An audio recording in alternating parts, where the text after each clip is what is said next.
Pero paano nga ba talaga yumaman? Ibinahagi ng financial guru ang kanyang 5 sikreto. So, in everything I do, investments lalo na, bakit ka nag-i-invest? Yung mga na-scam na 5-10%, bakit ka nag-i-invest yan? Gusto mo yumaman bigla? Eh, wala namang yaman bigla. Sabi ko nga, 5 ways to get rich. Manahin mo. Madali yun. Madali. Yan ang pinakamadali. Ilan lang sa atin yun. Pakasalan mo. Aba, may natatanso dyan. Akala ang yaman, puro utang pala. Puro utang niya. Mayaman pala sa utang. Okay. Meron naman, panaluhin mo. Ay, sugal naman yan. Sugal, medyo... siguro ang mananalo sa 1,000, baka isang tao lang. Ay, naku po, terrible. Pang-apat, nakawin mo. Ay, masama yun. Masama. Hindi pwede yun. Hindi Go to pwede. hell ka dyan. Ako, ayaw ko yan. Ano pa 5? Ano pa 5? Gawin mo. Pagsikapan mo. Oo. Oo nga. Make it. Make it.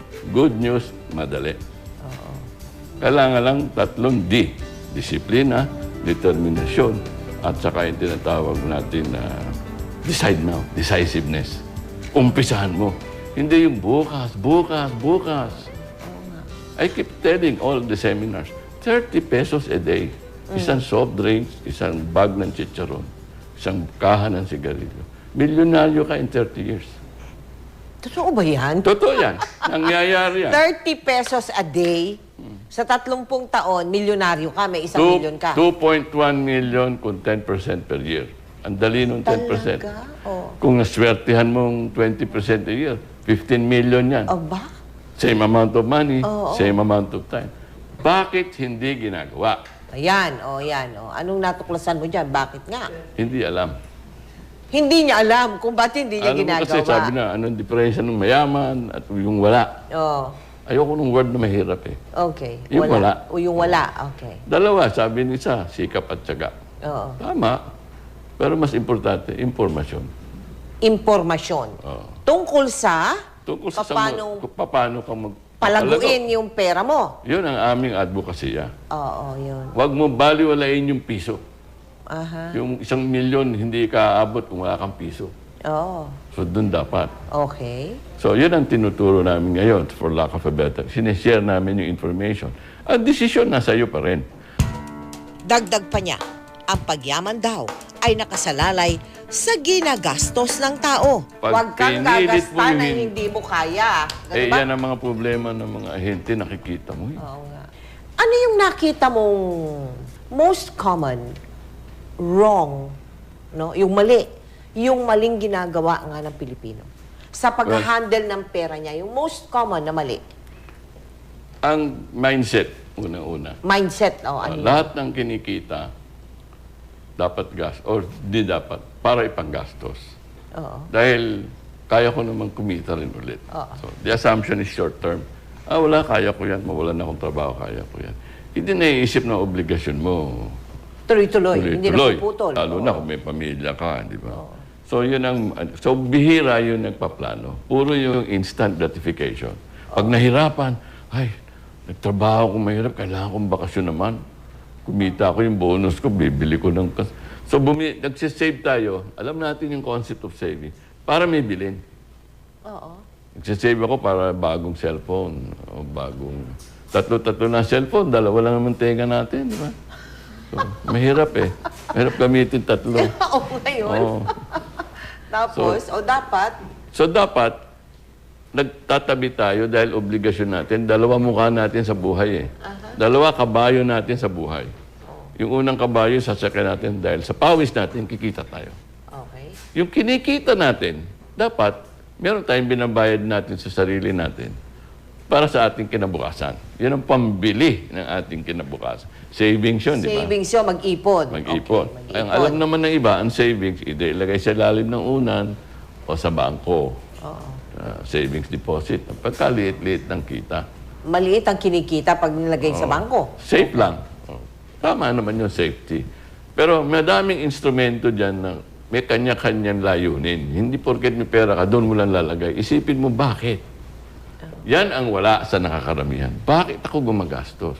So pati, sinasabi mo, Topax, na pati ang pag-iipon ay determinasyon din. Yes. Di ba? Pati ang pag-iipon, disiplina din. Kasi tataka ka eh. Yan ang parating mga ini-interview ako minsan. Man on the street, tatanungin ako. Oo nga. Pero wala kami. Ano masasave namin? Ganon. Kung kano utang mo, saan mo ginastos? Oo. At quiet na. Bakit? Nagastos lang sa kung saan-saan. Kung saan lang nagastos. May payo rin si Francisco sa mga kasalukuyang nagnenegosyo at sa mga nais magnegosyo. Oo. Pag hindi mo binabayaran sarili mo, Oo. hindi ka, talo ka, mali ang costing mo. Aha. Dapat bayaran mo sarili mo para alam mo talaga kung yung negosyo, Kumikita ka, o hindi. umaayos. Oo. So, nag-survey nga kami ng 200 businessmen eh. 15 lang ang nagsisweldo sa sarili nila eh. Sabi ko, ay, talagang malaki problema ng tao sa basic. Basic, ano? Yung basic discipline, basic understanding. Pag tamang pag-unawa ng magpatakbo o magpalago ng pera. Paghawak ng pera.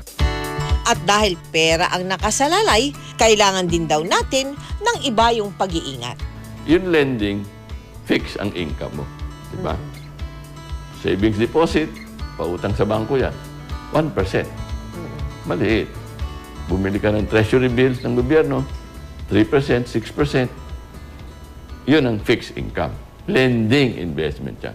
Pag ako nangako sa'yo at ginaranti kita, that means pinapautang mo ko. Sa ngayong panahon, pag ako nagbigay sa'yo more than 6-7% today, lagay natin hanggang 10, ninoloko na kita. Per year, ha?